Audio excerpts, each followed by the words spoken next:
Hello, Mr. President. How are you? Yes, I know we haven't spoken in a while, not since the beginning of the coronavirus outbreak. Been since March. Anything new?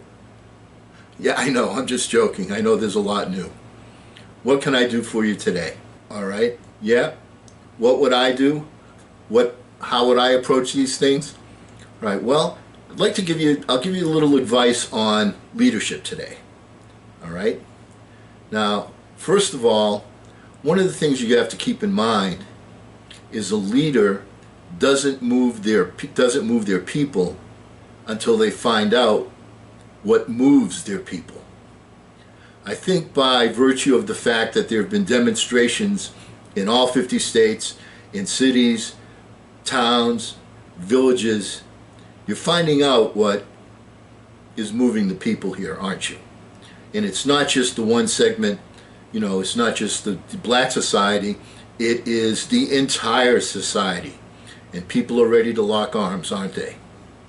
Because everybody shows up for a cause greater than themselves. Now, as far as change is concerned, I want to go over with you a couple of points, some misconceptions, and then I want to talk to you about the reality. All right, first point. One misconception is you can make everybody happy. Well, sorry, that's not going to be the case. There's always going to be conflict. So as a leader, we must recognize that you can't make everybody happy, that there's going to be conflict, and you have to do the best you can to alleviate the issues that are causing discomfort. Another misconception. People like change if it's done properly. Guess what? People would rather hang on to the discomfort that they already possess and they already know about than the uncertainty of change. People will resist change regardless of whatever that change is. It's the same type of thing of people in the workplace when they're given a new assignment saying, "That's not in my job description." You know what? Job descriptions change. Visions change. People have to make adjustments. Third, misconception. It's not enough that the leader takes care of the people. That is not the only thing that a leader must do. To be effective, people must be developed. Now, in the present context, there's a certain segment of society that, shall we say, has a prejudice that has to be eliminated. We have to make people effective. We have to make people act with a specific moral compass so that these types of injustices are not an everyday occurrence. And we know that they are because we're only seeing the ones that people capture on their cell phones, on their video. What about all the ones that are happening that aren't being videoed, that aren't being shown? Does that make sense? All right? Good leadership makes tough decisions, makes tough calls. Now, one of the things that is going to be tough is for you as the leader to rally everybody around to make the changes that are going to be necessary so that our society is more of a brotherhood than two factions, we against them. All right? That you can't have that, and the people, the majority of the people are out protesting in close contact with each other during a time of a pandemic to deliver this message to you. All right? So now you've received the message. Now it's time to make some tough calls, because not only is it the will of the people, it also happens to be the right thing to do, doesn't it? All right? Now the next thing I want to talk to you about is I want to give you, because delivery is one of the most important things as far as being a leader is concerned. And please don't take offense at this, with all due respect, your delivery isn't always so good. all right, into starting with the way you work with reporters, the way you threaten this, the way you demand that. So I want to go over and give you some points that you should take to heart that will help you out a great deal. Now, the 6 most important words are, I admit that I was wrong. It's okay to be wrong. It's okay to be wrong, Mr. President.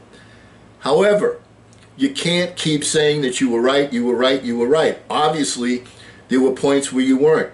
Admit that you were wrong. People want to forgive, and they especially want to forgive their leaders if they feel that the leaders in their heart are really there to help them and don't have a particular agenda that is not related to them.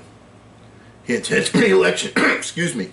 Little tickle in my throat. The 5 most important words are, you did a great job. And I'm not talking about you saying that to yourself. I'm talking about you saying that to the people that are out there in the trenches that are getting the job done.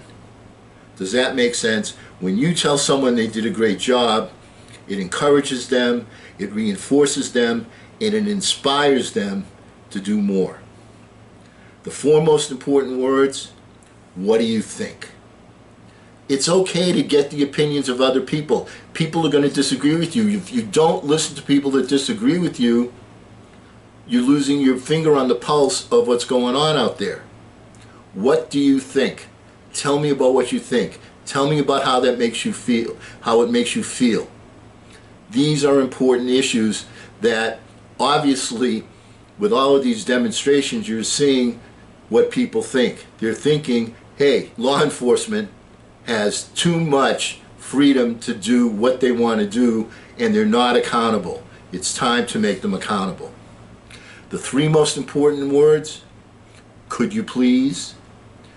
When you're asking someone to do something, you don't necessarily have to do it with an order, especially when you're sitting in the Oval Office. People want to comply with you. Could you please? So instead of saying, if you don't do this, then I'm going to go in and I'm going to... That's not necessary. What is necessary is a little civility, and in terms of saying, could you please?